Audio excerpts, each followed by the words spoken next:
Good morning and a very, very happy morning. We are reading Psychology of Money written by Morgan Housel. We are on page number 78 और हमने ये सीखा कि ज़िंदगी के अंदर जब हम बिज़नेस कर रहे हैं कुछ भी कर रहे हैं बहुत सी चीज़ें घचर पचर सब होती है, लेकिन एट द एंड आप ये देखते हो कि कुछ चीज़ें ऐसी होती जो आपको ज़िंदगी में एक आउटस्टैंडिंग रिजल्ट देती है। और राइटर कहता है जब आप ये एक्सेप्ट कर लेते हैं कि टेल्स ड्राइव करता है बिज़नेस को, इन्वेस्टिंग को, फाइनेंस को, तो आप ये रियलाइज़ करते हो कि बहुत सारी चीज़ें गलत भी होंगी, टूटे फूटेंगी भी, फेल भी होंगी और गिरोगे भी आप। अगर आप स्टॉक हैं तो कुछ मालूम पड़ा कि आधे टाइम आपके स्टॉक नहीं कम कर रहे हैं, लीडर हैं किसी बिज़नेस के अंदर, आधे प्रोडक्ट जो है या स्ट्रेटजीज़ है वो काम कर रही हैं, आधे नहीं काम कर रही हैं। इन्वेस्टर हैं तो कुछ इन्वेस्टमेंट्स गलत भी होंगी। अगर आप बहुत ही अच्छे वर्कर हैं, आपको राइट कंपनी, राइट फील्ड कुछ अटेम्प्ट के बाद ही मिलेगी। एंड इसके साथ में पीटर लिंच की लिखी हुई लाइनें हैं कि if you are terrific in this business, उसके बाद में भी बहुत टेरिफिक है तो भी 10 से 6 बार ही आप ठीक होंगे, 4 बार कुछ ना कुछ ऐसा होगा कि वो आपको रिजल्ट नहीं हो देगा। कुछ फील्ड ऐसे होते हैं कि जिसके अंदर आप हर बार परफेक्ट हो सकते हैं। आपने एक बार फ्लाइट चलानी सीख ली तो हमेशा अच्छे से ही चलाएंगे। आपने कोई रेसिपी को बहुत अच्छे से बनाना सीख लिया तो हमेशा आप उसको अच्छे ही बनाएंगे। लेकिन इन्वेस्टिंग, बिजनेस, फाइनेंस ये ऐसे फील्ड नहीं हैं। इसमें एक चीज़ बिल्कुल जान ली गई है कि चाहे वो इन्वेस्टर्स हों, चाहे एंटरप्रेन्योर्स हों, अच्छे डिसीजन ऑल द टाइम नहीं रहते हैं। जो इम्प्रेसिव लोग भी हैं ना इस लाइन के अंदर, वो भी कभी कभी बहुत ही बेकार आइडियाज़ को लेके एक्ट कर लेते हैं उसके ऊपर। अमेज़ॉन जैसी कंपनी के लिए आप कभी भी इंट्यूटिवली ये नहीं सोचेंगे कि वो एक फेल्ड प्रोडक्ट को लॉन्च करेगा। इसी तरह से हम ये सोचते हैं कि कोई भी सीईओ होगा, अगर उसने शेयर होल्डर्स के लिए काम नहीं किया, उसके शेयर्स काम नहीं किए, तो वो अपोलोजाइज़ करेगा। बट ऐसा नहीं है। यहाँ पे एग्जांपल है सीईओ जेफ बेजोस की। जब उसने डिज़ास्ट्रस लॉन्च किया अपनी कंपनी फायर फ़ोन के लिए, तो उसने बोला कि अगर अपने शेयर होल्डर्स को कि अगर तुम ये सोचते हो कि ये बड़ा फेलियर है तो हम इससे भी बड़ा फेलियर पे काम कर रहे हैं, और मैं मजाक नहीं कर रहा हूँ। और आपको ऐसा भी लगेगा कि जो इन इन फेलियर्स, इन अटेम्प्ट्स के बाद में कि जो फ़ोन है ये बिल्कुल टाइनी लिटिल ब्लिप है। लेकिन राइटर कहता है इट्स ओके कि अमेज़ॉन ने अगर फायर फ़ोन के ऊपर बहुत सारा पैसा खर्च किया और लूज़ किया, लेकिन अमेज़ॉन की वेब सर्विस जो है वो टेंस ऑफ बिलियंस और डॉलर्स कमा रही है। उसने उसको रिस्क्यू किया। नेटफ्लिक्स के सीईओ रीड हेस्टिंग्स ने एक बार अनाउंस किया कि उनकी कंपनी बहुत सारे बिग बजट प्रोडक्शंस को कैंसिल कर रही है। उन्होंने कहा कि हमारा जो हिट रेशो है वो काफ़ी अच्छा है, हम इसलिए अपनी कंटेंट टीम को हमेशा पुश करते हैं, हम रिस्क लेते हैं, क्रेज़ी चीज़ें करते हैं। और वो कहते हैं कि हमारा हायर कैंसिल रेट हो लेकिन हमारा हिट रेशो उससे हाई है। राइटर बहुत सारे एग्जाम्पल्स दे के ये बताता है कि एक हिट शो के पीछे बहुत सारे नॉन हिट शो होते हैं। मोस्टली हम फिनिश्ड प्रोडक्ट देखते हैं और उसी का सक्सेस देखते हैं। उसके पीछे हुए लॉसेस को, उसके पीछे हुए स्ट्रगल को, उसके पीछे हुए नॉन हिट चीज़ों को हम नहीं देख पाते। यहाँ पे एक कॉमेडियन क्रिस रॉक्स, जिसके टीवी सीरीज़ को हम हिलेरियस एंड फ्लॉलेस मानते हैं, वो डजन्स ऑफ स्मॉल क्लब्स में हर साल परफॉर्म करता है। वहाँ से वो जोक्स निकालता है जो बिल्कुल बढ़िया से लैंड करते हैं और फिर उसे बड़े शोज़, बड़े वेन्यू में वो यूज़ करते हैं।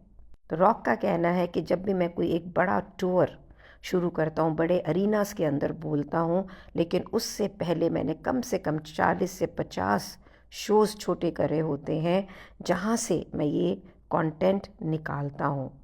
जो जोक्स आप उनके नेटफ्लिक्स पे देखते हैं, दे आर द टेल्स, और वो हंड्रेड्स ऑफ अटेम्प्ट्स के बाद में निकाली गई होती है। इसी तरह से वॉरेन बफेट की भी उन इन्वेस्टमेंट्स के बारे में बात किया जाता है जो नोटेबल होते हैं, लेकिन कितनी सारी डट पिक्स अगली बिजनेसेस उसने किए होते हैं उसके बारे के अंदर कोई नहीं बताता। लेकिन सच्चाई तो ये है ना कि वो भी बफेट की स्टोरी का हिस्सा है। जो टेल ड्रिवन रिटर्न्स हैं जिसमें सक्सेस पाया है, ये दूसरा हिस्सा है।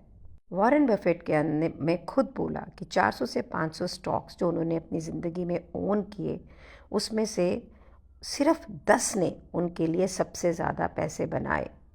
जब हम स्पेशल अटेंशन पे करते हैं ना अपने रोल मॉडल्स की सक्सेस पे, तो हम ओवरलुक करते हैं कि उनका जो गेन था वो एक स्मॉल परसेंटेज के एक्शन से आया।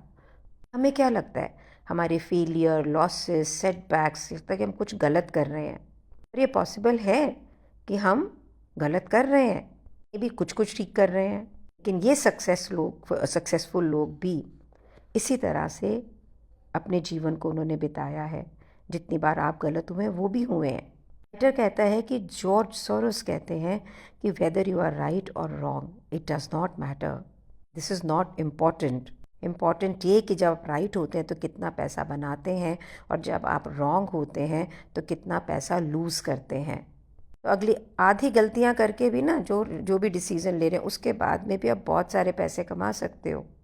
बहुत ही स्मार्ट एग्जाम्पल यहाँ पर है कि 100 बिलियन प्लैनेट्स हमारी गैलेक्सी में हैं जिसके बारे में हम जानते हैं, लेकिन सिर्फ एक है जिसके अंदर इंटेलिजेंट लाइफ है, दैट इज़ आवर ओन पृथ्वी। तो इसी तरह से कहने का मतलब ये कि हम बहुत सारे डिसीज़न लेते हैं, लेकिन एक डिसीज़न जो ऐसा होता है जो हमें ज़िंदगी के अंदर एक्सेप्शनल रिजल्ट्स देता है।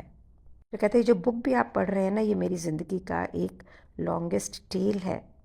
कहते हैं चलो अब ये देखते हैं कि जो पैसा हम कमाते हैं ये हमें हैप्पियर कैसे बनाता है।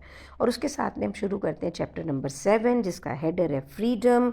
और फ्रीडम किस चीज़ से, कि पैसे से क्या होता है? पैसे से होता है कि आप अपनी ज़िंदगी के टाइम को कंट्रोल कर सकते हैं। This is the highest dividend money can pay.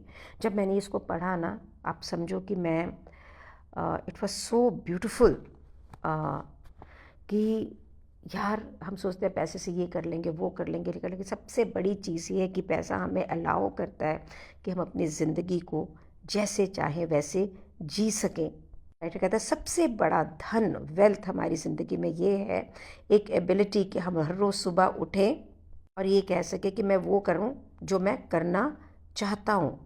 लोग इसलिए पैसा कमाना चाहते हैं क्योंकि वो हैप्पी होना चाहते हैं। This is page number 83। और राइटर कहता है हैप्पीनेस तो बहुत ही कॉम्प्लिकेटेड सब्जेक्ट है, क्योंकि हर एक के लिए हैप्पीनेस की डायमेंशन फ़र्क है, लेकिन एक कॉमन डिनोमिनेटर है हैप्पीनेस का, और वो है यूनिवर्सल फ्यूल ऑफ जॉय, आनंद का प्राप्ति करना। लोग अपनी ज़िंदगी के ऊपर खुद कंट्रोल रखना चाहते हैं, एबिलिटी चाहते हैं कि वो करें जो वो चाहते हैं, जब चाहते हैं, कैसे चाहते हैं, जितने लंबे तक चाहते हैं। और ये एक अमूल्य धन है, और it is the highest dividend which money can pay. Psychologist from the university of Michigan Angus Campbell, जो कि 1910 में पैदा हुए, उनकी रिसर्च उन्होंने उस एज में की जब साइकोलॉजी सिर्फ बात करती थी डिसऑर्डर्स की, कि डिप्रेशन क्यों होता है, एंग्जाइटी क्यों होती है, स्किज़ोफ्रेनिया क्या होता है।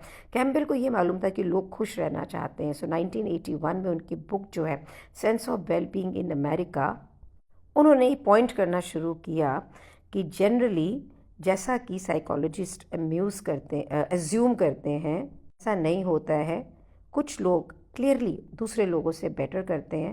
ना आप उनको इनकम, ना उनको ज्योग्राफी, ना उनको एजुकेशन, किसी से भी आप एक तरह से तौल नहीं सकते हैं।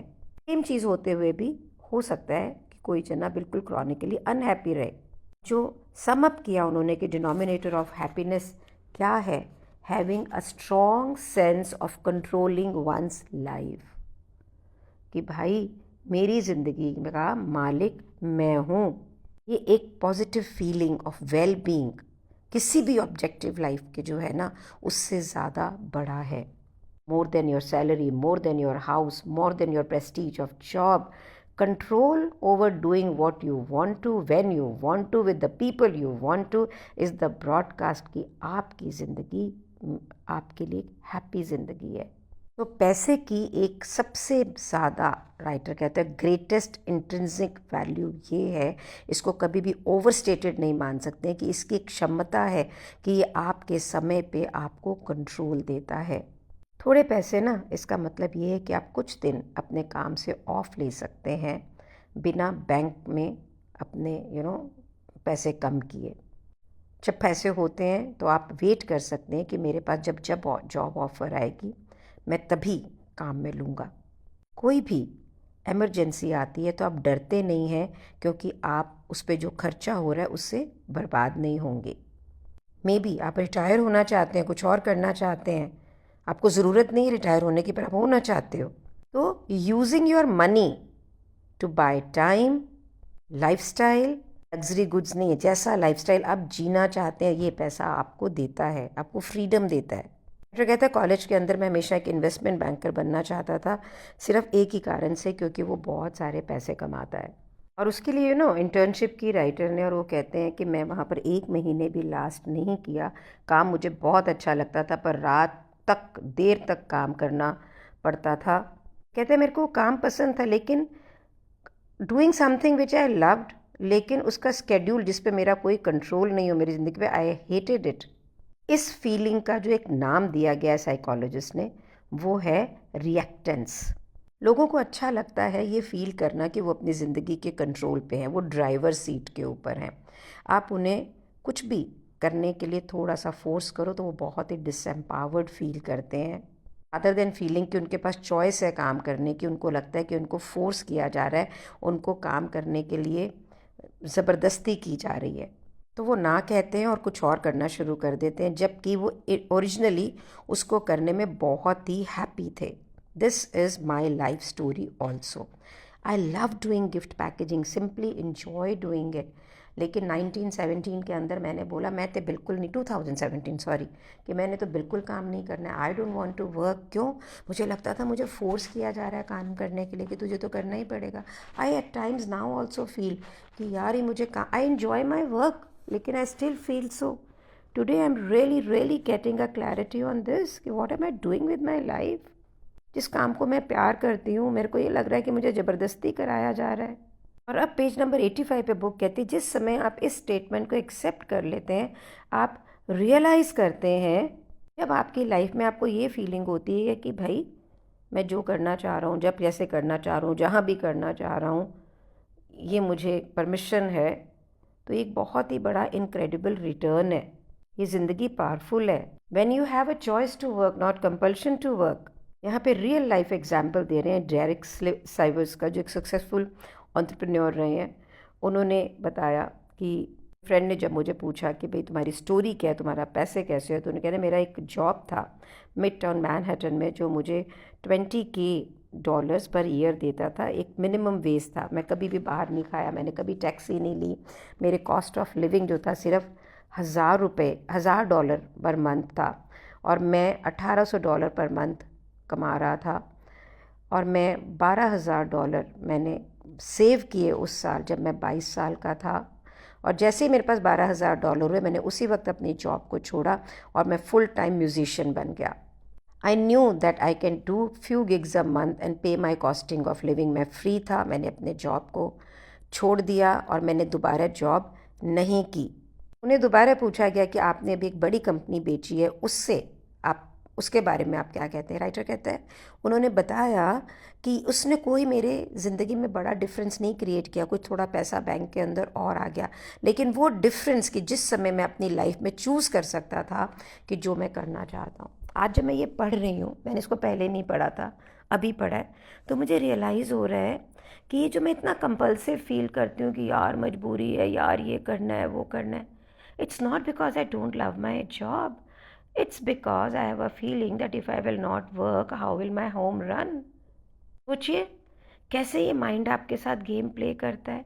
Something which you love, something which you admire, वो भी आपको कंपल्सिव लगने लगता है, क्योंकि जो पैसे आप कमा रहे होते हैं वो उतने आपको लगता है नहीं है कि आपको आज़ादी दे सकें। गाइस चलिए आज इसके ऊपर ही मनन चिंतन करते हैं। ये मेरे लिए बहुत बहुत बहुत बहुत बड़ी ओपनिंग है। Thank you so much for being in my life. Thank you so much.